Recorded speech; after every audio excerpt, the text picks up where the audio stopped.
दोस्तों, आप सभी का स्वागत है आपके अपने इस YouTube चैनल गुरु आज्ञा क्लासेस पर। तो दोस्तों, BSTC की इस कड़ी के अंदर हम डिस्कशन करने जा रहे हैं हमारे अगले मॉडल पेपर नंबर 2 का। दोस्तों, यह केवल BSTC ही नहीं बल्कि PTET प्लस आने वाले जितने भी एग्जाम्स हैं उनके लिए काफ़ी महत्वपूर्ण वीडियो रहेगा। तो इस वीडियो सेशन के अंदर हम 20 प्रश्नों का समावेश है, जिसके अंदर 20 प्रश्नों को विथ थ्योरी हम यहाँ पर डिस्कशन करेंगे।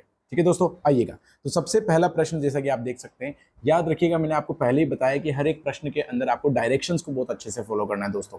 तो जी हाँ, तो पहला प्रश्न यहाँ पर है, choose the correct word which is most appropriate the same meaning as the word given in each question. तो सबसे पहले आपको ये पता करना है कि जो आपको प्रश्न दिया गया है वो क्या है भैया, ईगर। एक शब्द है आपके पास में ईगर।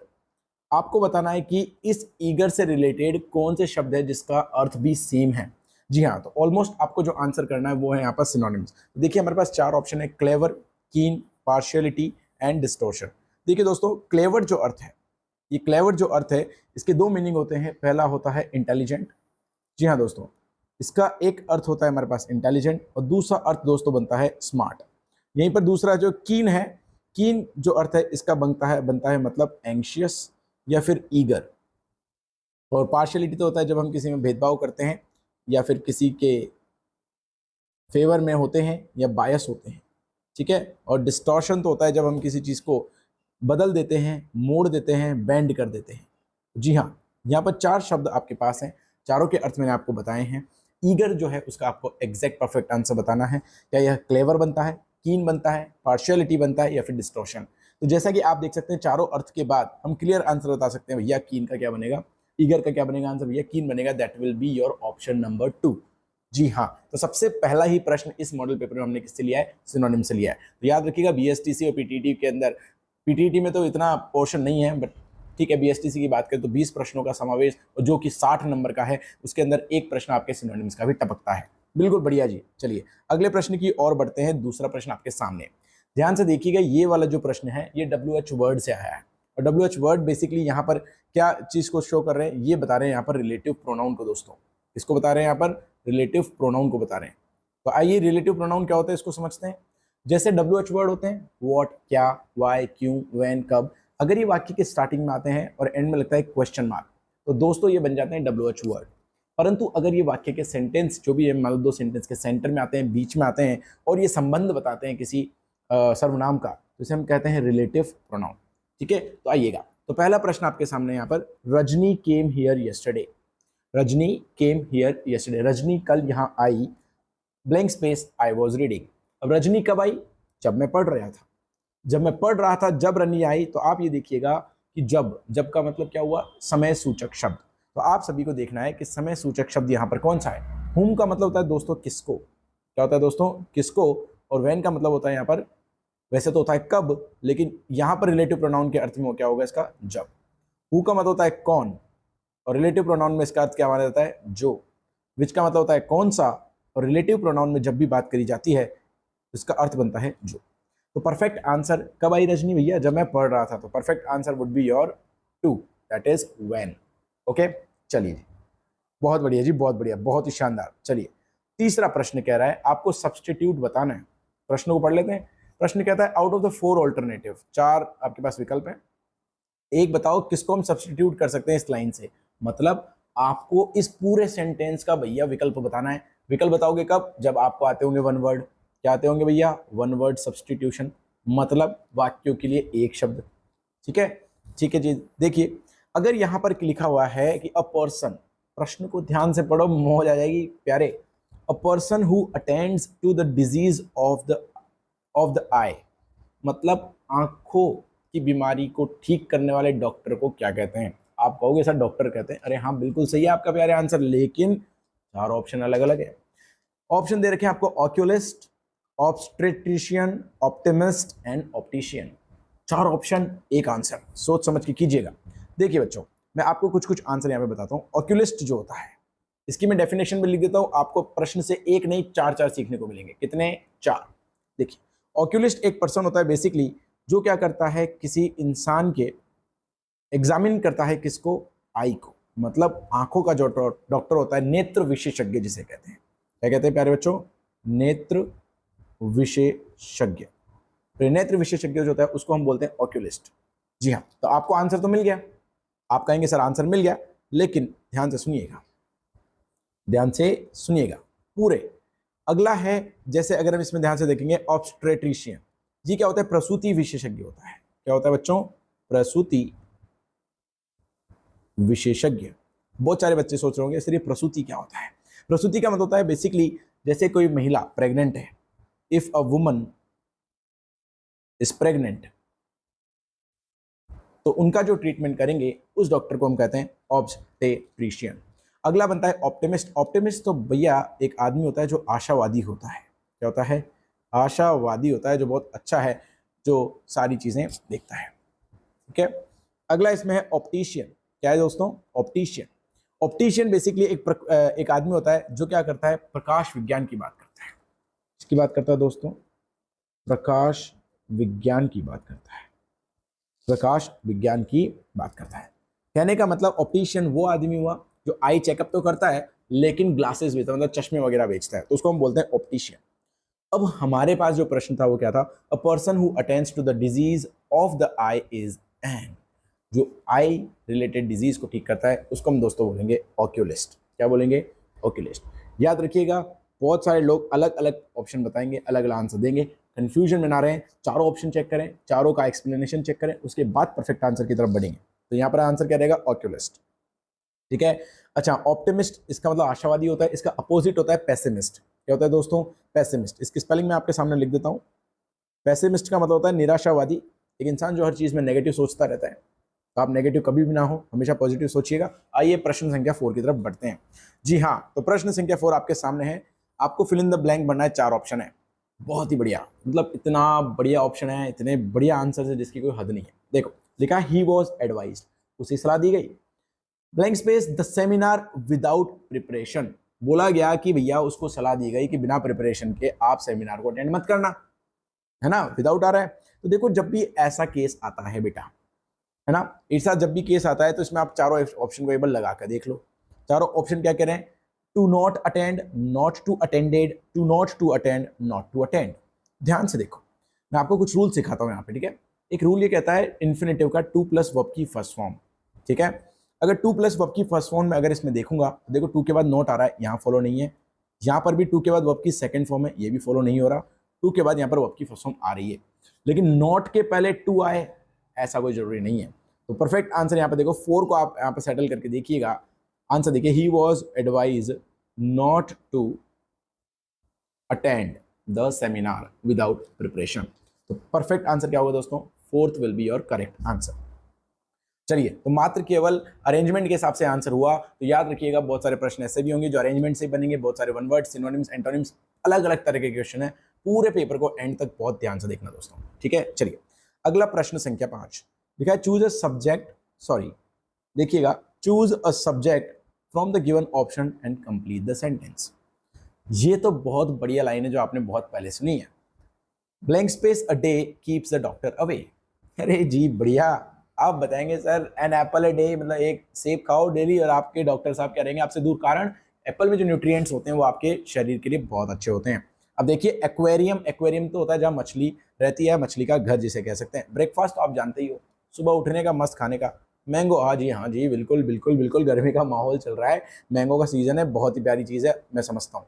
लेकिन परंतु यहाँ पर जो परफेक्ट आंसर क्या बनेगा आपका, ये एक सेइंग है, तो आंसर बनेगा an apple a day keeps the doctor away. जी हाँ, परफेक्ट आंसर आपका बनेगा एन एप्पल अ डे। प्रश्न संख्या 6, बहुत ध्यान से पढ़िएगा, बहुत ही बढ़िया ध्यान से। ये वाला जो प्रश्न आपका बना है दोस्तों, बना है डायरेक्ट इनडायरेक्ट नरेशन से, से डायरेक्ट इनडायरेक्ट से। प्रश्न है, I said to my brother let us go to some hill station for a change. कहा let us go to some hill station for a change. याद रखिएगा, जब भी ये लेटस से स्टार्ट होता है तो इसको हम बोलते हैं इंपेरेटिव सेंटेंस। क्या बोलते हैं प्यारे बच्चों? Imperative sentence. और इंपेरेटिव सेंटेंस जो होते हैं बेसिकली सजेशंस को बताते हैं। किसको बताते हैं? सजेशन को। तो वाक्य में तो सेड टू होगा, वो किसमें बदल जाएगा? सजेशन में बदल जाएगा। तो जी हाँ, यहाँ पर सजेस्टेड तो सब में आ रहा है, no problem no problem no problem. तो ये ऐसा तो नहीं है 6 के 6 आंसर सही होंगे, समझना तो पड़ेगा। तो देखिए आंसर कैसे बदलेंगे, I suggested to my brother, देखिए दैट भी ठीक है। अब लेट अस है, क्या? Let us. अब अस क्या आता है, वी का बनता है अस, तो इसके हिसाब से देखो आपको ये पता होना चाहिए, सन रूल पता होना चाहिए दोस्तों, सन 1 2 3। इसमें क्या होता है, अगर मान लो यहां पर रिपोर्टेड स्पीच का सब्जेक्ट अगर फर्स्ट पर्सन हो तो उसे रिपोर्टिंग वर्ब के सब्जेक्ट के अनुसार बदलते हैं। यहां पर अस जो है किसके हिसाब से बदलेगा, आई के हिसाब से, फर्स्ट पर्सन है, फर्स्ट पर्सन में प्लूरल बनता है वी, क्या बनता है, वी, ठीक है। तो वी इसमें से देखो कौन से ऑप्शन में है, अगर आपको ये मिल गया परफेक्ट आंसर बन जाएगा। देखो यहाँ पर दे आ रहा है, हटा दो, ये रहा वी, यहाँ पर है लेट अस, हटा दीजिए, लेट देम हटा दीजिए।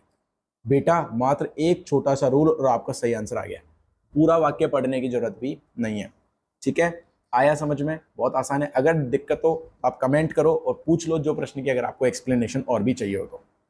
आइए जी, प्रश्न संख्या हम चलते हैं 7 की तरफ। जी हाँ, बहुत ही बढ़िया, ये प्रश्न आया आपका प्रीपोजिशन से। प्रश्न देखिएगा, लिखा है द अपोजिट फोर्सेस, मतलब विपरीत बल, forces went on fighting blank space the night, the night मतलब पूरी रात। लिखा हुआ है कि अपोजिट फोर्सेस जो है वो रात भर क्या करते रहे भैया, लड़ते रहे, झगड़ते रहे। देखिए तो 4 ऑप्शन है, पहला है थ्रू, इन, बाय और टिल, थ्रू, इन, बाय और टिल। तो बता दीजिएगा विच answer will be perfectly fit here. देखिए अगर नाइट की बात कर रहा है तो नाइट में याद रखना, अगर पूरी रात की जब भी बात आएगी तो आंसर कभी भी इन द नाइट नहीं बनेगा, बाय द नाइट नहीं बनेगा, और टिल द नाइट तो होता है किसी समय तक, थ्रू द नाइट होता है पूरी रात, ठीक है। तो थ्रू का मतलब ही क्या होता है दोस्तों, मैं बता देता हूं आपको, इसका अर्थ होता है हिंदी में के द्वारा या फिर से। अगर आप कह दो अरे यार वो रात से लड़ रहा है, थ्रू द नाइट, ठीक है। या फिर कभी कभी थ्रू जो होता है ना, इसका उपयोग कारण के लिए भी कर लिया जाता है, ठीक है। कोई कारण या कोई उद्देश्य, ये भी ध्यान रखिएगा, कोई उद्देश्य के लिए भी इसका प्रयोग कभी कभी कर लिया जाता है, ठीक है। तो यहां पर इसका हिंदी अर्थ बनेगा, विरोधी सेनाएं जो हैं वो रात्रि भर लड़ती रही या रात्रि भर से लड़ती रही। जी हाँ, चलिए दोस्तों देखिए क्वेश्चन नंबर 8, प्रश्न संख्या 8 आपकी स्क्रीन के सामने है, बहुत ही प्यारा प्रश्न है, थोड़ा ध्यान से पढ़िएगा। देखिए दोस्तों, ओके नो प्रॉब्लम, घबराए नहीं, मस्त रहे, मैं आपके साथ हूं। देखिए दोस्तों, प्रश्न संख्या 8, the old father brought blank space the moral of the story by practical illustration, कि जो पिताजी हैं लाए, ब्रॉट यानी लाना, moral of the story, moral का मतलब होता है किसी भी चीज का एंड रिजल्ट, प्रैक्टिकल इलस्ट्रेशन मतलब वास्तविक या काल्पनिक नहीं होगा, जो भी रियलिटी में हो उसके हिसाब से वो क्या करते हैं, स्टोरी का मोरल समझाते हैं, ठीक है। तो यहां पर आप ध्यान से देखिएगा, यहां पर एक फ्रेज का यूज हो रहा है ब्रॉट। अगर ब्रॉट होम ये फ्रेज नहीं बनती। अब ये यार आप में से कोई पूछेगा सर ये फ्रेज क्या होती है, ये बता दो। बेटा फ्रेज का मतलब क्या होता है, सुनिए, फ्रेज का मतलब होता है जब भी कोई भी वर्ब हो, क्या हो दोस्तों, कोई वर्ब हो, उस वर्ब के साथ, क्या बोल रहा हूं मैं, अगर कुछ उस वर्ब के साथ कोई प्रीपोजिशन यूज हो जाए जिसको हम बोलते हैं प्रेपोजिशन, वो एक फ्रेज बन जाती है। देखिए ब्रॉट इन का मतलब होता है लाना, ब्रॉट फॉरवर्ड का मतलब होता है किसी चीज को आगे प्रदर्शित करना, और ब्रॉट आउट का मतलब होता है किसी चीज को बताना, प्रकाशित करना, समझाना, ठीक है। तो यहां पर क्या किया गया, पिताजी द्वारा उस स्टोरी के इलस्ट्रेशन पर प्रकाश डाला गया। तो प्रकाश डालने के लिए जो हमारी फ्रेज होती है वो क्या होती है दोस्तों, ब्रॉट आउट, इसको ध्यान रख लीजिएगा, ठीक है। चलिए जी, तो प्रश्न संख्या 9 की ओर बढ़ते हैं, और प्रश्न संख्या 9 कहता है ये, after the rain the children went out to play. अब देखिए बारिश आने के पश्चात, दोस्तों ये आपका प्रश्न बन रहा है टेंसेस से। कहां से बन रहा है, टेंसेस से, और टेंस बहुत ही बढ़िया है। देखिए जब भी किसी वाक्य में, ध्यान से सुनिएगा, ये एक रूल आपकी जिंदगी बना देगा, एक नंबर पक्का। अगर किसी प्रश्न में आफ्टर या बिफोर आ जाए, क्या आ जाए, आफ्टर या बिफोर, तो आप उसमें इतना सा देखिए, अगर आफ्टर है, आफ्टर का मतलब बाद में होता है, अगर आफ्टर है उसके बाद में अगर कोई वाक्य खाली है तो वहां पर आप आंसर भर दीजिएगा भाई पास्ट परफेक्ट, क्या भरेंगे, पास्ट परफेक्ट। और अगर ऐसे वाक्य में बिफोर आ जाए तो बिफोर के पहले भर दीजिएगा पास्ट परफेक्ट। तो पास्ट परफेक्ट में क्या लगता है भाई, यही पता होना चाहिए, बहुत सही बात है। तो यहाँ पर हम लगाते हैं हेड प्लस वर्ब की थर्ड फॉर्म। तो अगर आप ध्यान से देखेंगे ना, हेड प्लस वर्ब की थर्ड फॉर्म, तो ये मात्र 2 में आ रहे हैं। एक तो है हेड स्टॉप, जो कि गलत है क्योंकि ये थर्ड फॉर्म नहीं है, ये वर्ब की फर्स्ट फॉर्म है। Had stop will be correct answer, ठीक है, क्लियर। तो आंसर क्या बनेगा, after the rain had stopped the children went out to play. बहुत ही बढ़िया जी। चलिए हमारे पूरे वीडियो सीरीज के 50% क्वेश्चन पर आम आ चुके हैं, मतलब 20 में से 10वें प्रश्न पर हैं। बिल्कुल बने रहिएगा, बहुत ही शानदार प्रश्न है। और इसको समझिए, ये बेसिकली कहाँ से है, कंडीशनल पार्ट से ये प्रश्न बनता है। कहाँ से बनता है, कंडीशनल से। तो इस पूरे एक वीडियो से आप समझ सकते हैं कितने टॉपिक हमें इंग्लिश के कवर करने पड़ेंगे। और मैं आप लोगों को बिल्कुल बता देता हूँ कि इस वीडियो सीरीज में हम हर एक टॉपिक को बड़े डीप में कवर करने वाले हैं। डीप का मतलब इतना डीप जितना आप जिंदगी में सोच भी नहीं सकते। इतने अच्छे अच्छे रूल्स हम डिस्कशन करेंगे। जल्दी हमारे नए नए वीडियो प्रेजेंट सिंपल टेंस पर आने वाले हैं, जिसके साथ हम 50 प्रैक्टिस क्वेश्चन भी डालेंगे। भाई मतलब प्रैक्टिस क्वेश्चन भी यहीं पर चाहिए क्या? बड़ी बड़ी कोचिंग वाले 25-25, 50-50 हज़ार रुपये लेते हैं। मस्त रहो, यहाँ पढ़ो, मौज करो, ठीक है?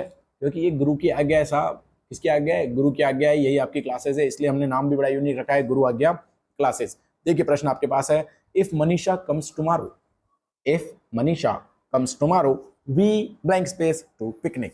देखिए भाई, मनीषा तो जाएगी, मनीषा तो आएगी, कोई बात नहीं, लेकिन अपने को समझना क्या है,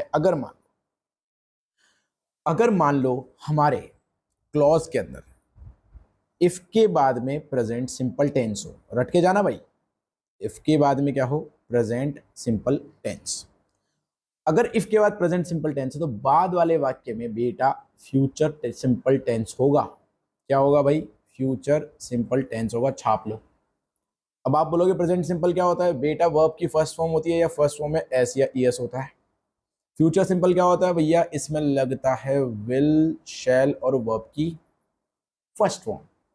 चूंकि अगर हम ध्यान से देखें तो विल का जो प्रयोग होता है, किसका? विल का प्रयोग। देखो भाई, विल का प्रयोग जो होता है हमेशा किसमें होता है? आई और वी के अलावा। मतलब आई और वी के साथ केवल एक ही चीज लगती है, वो है आपकी शैल। क्या है बच्चों? शैल। बहुत बढ़िया, चिपका दो। देखो वी आ रहा है, क्या लगाओगे? ये रहा आपका answer number 2। If Manisha comes tomorrow we shall go to picnic. चलिए जी, बहुत ही बढ़िया प्रश्नों के साथ हम आगे बढ़ रहे हैं। अगला हमारा प्रश्न है प्रश्न संख्या 11। 11 कहता है windows are made of, windows are made of. भाई देखो यहाँ पर आ रहा है ग्लास। भाई जब भी किसी चीज में मटेरियलिस्ट या मटेरियल नाउन का प्रयोग होता है तो वहां पर आर्टिकल जो होता है वो दोस्तों क्या लगाया जाता है? द। क्या लगाते थे? द आर्टिकल लगाते हैं।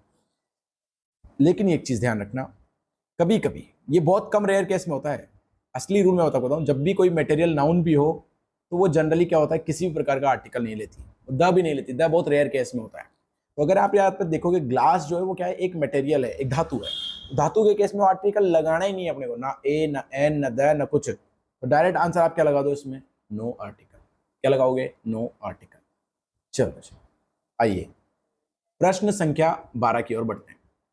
आई होप मेरी आवाज आप सभी को क्लियर आ रही होगी। देखिएगा प्रश्न संख्या 12 यह कहता है कि द ब्रिक हिट हिम।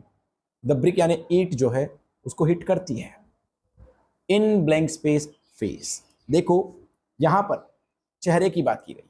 किसकी बात की गई? चेहरे की बात की गई है। तो मान लो, अगर मान लीजिए किसी भी चीज में कोई भी चीज है जिसके बारे में चर्चा पहले भी की गई और वापस की जाए, मतलब अगर आपका आर्टिकल डेफिनेट हो, क्या हो? Definite article. तो डेफिनेट आर्टिकल आपको बताना चाहिए एक ही है, वो क्या होता है? द। क्या होता है दोस्तों? द। और द का प्रयोग जब भी किया जाता है जब किसी विशेष व्यक्ति या विशेष वस्तु, ठीक है, या विशेष पदार्थ की बात की जाए। ठीक है, तो इस वाक्य में क्या है? जैसे ये जो ब्रिक है, जो ईंट है, उसके चेहरे पर लगी। किस पर लगी? चेहरे पर। विशेष बात, बहुत सही बात है। तो यहां पर आंसर बनता है the brick hit him in the face.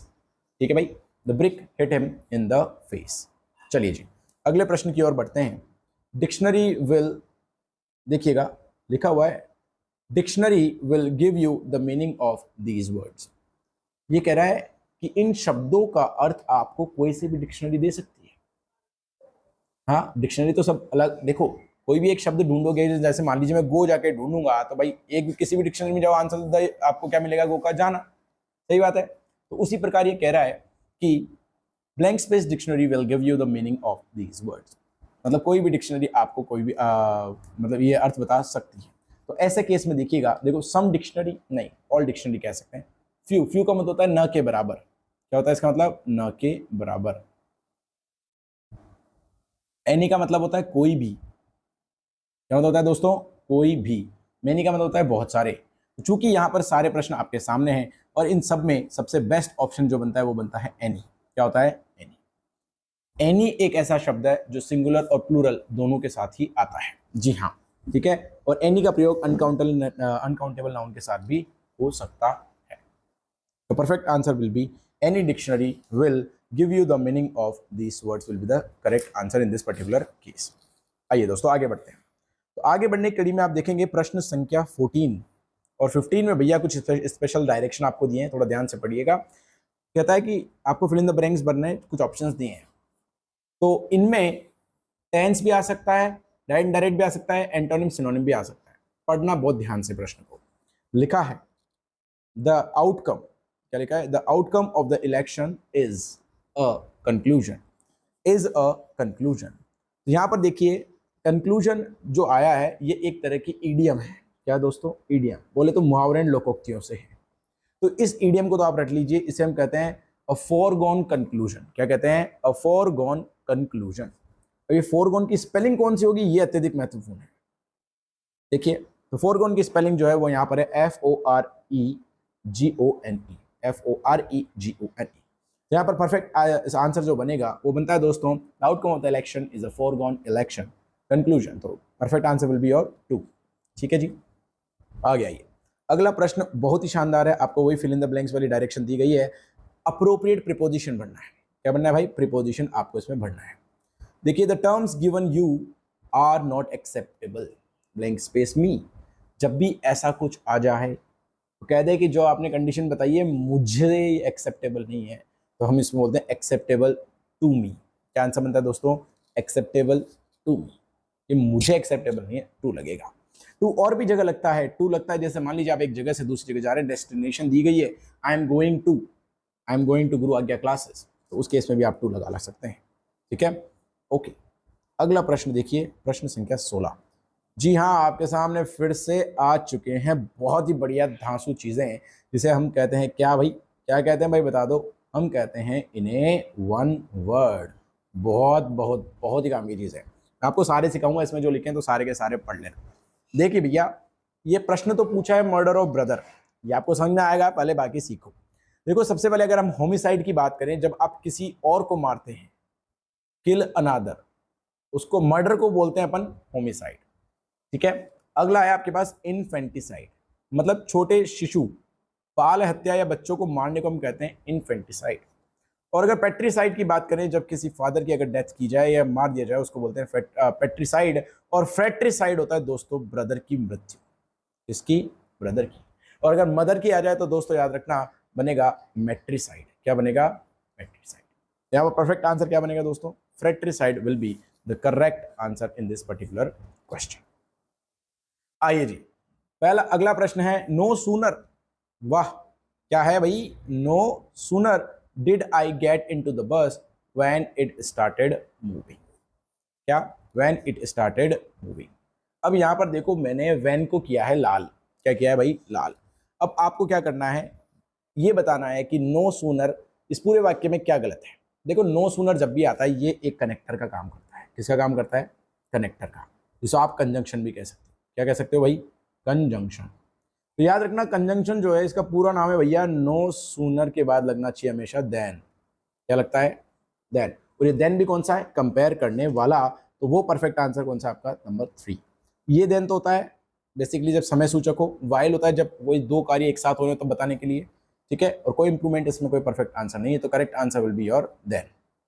जी हाँ, आइए अगला बढ़ते हैं। बहुत ही बढ़िया शानदार प्रश्न है, फिर से सिमिलर वर्ड पूछा गया है। सिनोनिम पूछा गया है किसका? GOAD। ध्यान से पढ़ना, GOD तो होता है भगवान, लेकिन ये वो नहीं है। भगवान हर जगह है, लेकिन इस प्रश्न में अभी भगवान का जिक्र नहीं हुआ है, तो ध्यान से सुनिएगा। देखिए गॉड जो होता है GOAD, इसका मतलब होता है किसी चीज का उफनना, मैं बोले तो स्पर या फिर स्टिंग, किसी चीज का डसना। ठीक है, और गुड तो आप सभी जानते हैं, गुड का तो मतलब बेनिफिट होता है, अच्छा होना किसी चीज का, या फिर किसी चीज का फायदा होना, मतलब हम बोल सकते हैं एडवांटेज होना। बेयर का मतलब होता है किसी चीज को झेलना, और इस पर तो आपको ऊपर मिल ही चुका है। इस पर क्या है भैया? गॉड। बेयर का मतलब होता है किसी चीज को झेलना या सपोर्ट करना या फिर कैरी करना। क्या करना बच्चों? कैरी करना। और कैटल जो है ये तो आप सभी जानते हैं मवेशी जानवरों को कहा जाता है इसमें कैटल। तो परफेक्ट आंसर क्या बनेगा यहाँ पर आपका गॉड का स्पर, SPUR। चलिए जी, अंतिम 2 प्रश्न है, बिल्कुल बने रहिएगा। और इसके बाद जो वीडियो आने वाला है वो और भी धांसू है, और भी धांसू है। इसके पहले मैं एक वीडियो करा चुका हूँ, ये सेकंड वीडियो है। इसके बाद हम लेकर आ रहे हैं थ्योरेटिकल वीडियो। उस थ्योरेटिकल वीडियो को एक बार आप पढ़ लोगे, मैं बता रहा हूँ, आप SSC, आप IAS, आप RS प्री, या फिर कह दो आप BSTC, PTT, CET, REET, second grade, LDC, किसी का भी एग्जाम दे दो आप इंग्लिश में, मजा आ जाएगा। ठीक है, तो बस उनको कॉपी पेन लेकर बैठ जाना और एक बार में पूरा पढ़ लेना, 2 बार पढ़ लेना, 3 बार पढ़ लेना। और जो प्रैक्टिस क्वेश्चन है इनके भैया स्क्रीनशॉट ले लेना, बाद में भी काम आएंगे। आइए देखिए, लिखा हुआ यू हैव टू, भैया लिखा है you have to blank space the course within 3 months. ठीक है, मान लीजिए आपने समय छोड़ दिया, अब आपके पास समय कम है, मैं कहूँ आपके पास मात्र 40 दिन है। 40 दिन में कैसे आप कोर्स खत्म करेंगे? तो हम बोलेंगे भाई किसी चीज को आपको निश्चय करना पड़ेगा। क्या करना पड़ेगा? तो डिसाइड करना पड़ेगा, निश्चय करना पड़ेगा। मतलब you have to decide the course within 3 months, कि 3 महीने में आपको क्या करना पड़ेगा? चीजों को खत्म करना पड़ेगा, निश्चय करना पड़ेगा। तो इसके लिए आंसर एक ही बनता है दोस्तों, मेकअप। क्या बनता है दोस्तों? मेकअप। मेकअप का मतलब होता है भैया निश्चय करना। ठीक है, और यहाँ पर एक और लाइन कही गई है, जैसे आप बोलते हो ना, बहुत बार लेट आ जाते हो, बोलते हो सर हमारा तो भैया 2 महीने में कोर्स खत्म करा दो, ये आप निश्चय करो। You have to make up, you have to decide, you have to give us surety, ये भी आप कह सकते हैं। ठीक है जी, लास्ट प्रश्न जो आपका बनता है, अंतिम प्रश्न है 20। इस प्रश्न को ध्यान से पढ़िएगा। प्रश्न लिखा हुआ है the rich have got no right to blank space the poor, कि अमीर लोग जो हैं उनके पास कोई अधिकार नहीं है। ये जो राइट है बच्चों, इसका मतलब क्या है? अधिकार। सही नहीं है, इसका मतलब क्या है? अधिकार। द पुअर, तो मतलब आप गरीबों की तरफ या उनको तुच्छ समझना आपका किसी प्रकार का अधिकार नहीं है। तो तुच्छ समझने के लिए आपको जो है फ्रेजल वर्ब आनी चाहिए दोस्तों। तो फ्रेजल वर्ब इस पर यहाँ क्या होती है? Look down on. Look for का मतलब होता है किसी चीज के लिए तलाशना, लुक ऑन का मतलब किसी चीज की तरफ देखना, लुक आउट का मतलब होता है बाहर की तरफ देखना। तो लुक डाउन ऑन का मतलब होता है किसी चीज को तुच्छ समझना। तो परफेक्ट आंसर क्या होगा दोस्तों? 20 का आपका बनेगा first will be the correct answer in this particular case. तो दोस्तों मैं आपको बताना चाहता हूं कि हमारे यहाँ पर हमने 20 प्रश्नों को समाप्त किया है, लेकिन इन 20 प्रश्नों के साथ साथ मैं आपको ये भी बताना चाहता हूं कि आपने 20 प्रश्नों के साथ साथ कम से कम 10 से 12 टॉपिक के बारे में इंपॉर्टेंट रूल्स को समझा है। अब मैं बस आप लोगों से इतनी सी विनती करना चाहता हूं कि आप बड़े इन वीडियोस को देखें और अपने जो भी डाउट हो कमेंट सेक्शन में भेजें, और आने वाली जितनी वीडियो है उनको आप आराम से बैठ के इत्मीनान से कॉपी पेन लेकर बैठना और सोल्यूशन करना। और एक और छोटी सी रिक्वेस्ट है, देखो वीडियो अच्छा तो लगेगा, मेरी जहाँ तक कोशिश है, आवाज़ बिल्कुल क्लियर है, सब कुछ ठीक है, तो वीडियो को लाइक करें, सब्सक्राइब करें। इससे कहते हैं हमें मोटिवेशन मिलती है। और कोशिश करें अपने ज़्यादा से ज़्यादा दोस्तों को बताओ भैया अंतिम समय आ चुका है BSTC का, कर लो, ठीक है, पढ़ लो, है जो यही टाइम है। ठीक है, don't waste your time, enjoy the life. Summer vacation काफ़ी छोटे बच्चों की स्टार्ट हो चुकी है, तो एंजॉय करें। ठीक है।